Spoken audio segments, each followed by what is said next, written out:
Hey everyone, welcome back. Today I'm going to show you how to use a Canva plugin ChatGPT, or at least this step-by-step guide on how to do this. So, the first thing that you need to do is upgrade to ChatGPT Plus, which is I'm not going to be able to do. The Canva plugin is only available for ChatGPT Plus users, which costs $20 per month. Make sure you're subscribed to access this feature. If not, it won't be possible. The second thing that you're going to do is to enable plugins in ChatGPT. Go to ChatGPT settings, navigate to beta features, and enable plugins. This step is crucial for accessing the plugin store.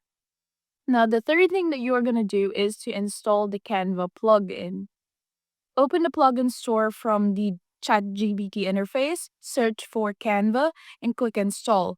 Once installed, activate it from the plugins drop-down menu.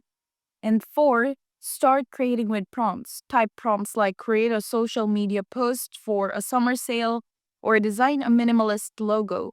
ChatGPT will generate links to Canva templates based on your input. Simply click the link to customize the template directly in Canva. And fifth, refine your designs in Canva.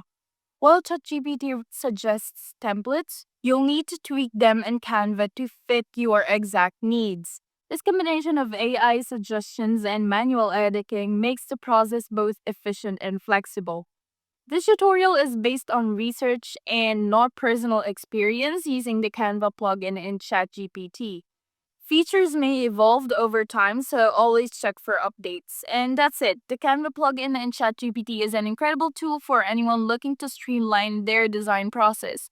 From social media posts to logos, it's never been easier to create professional grade visuals with minimal effort.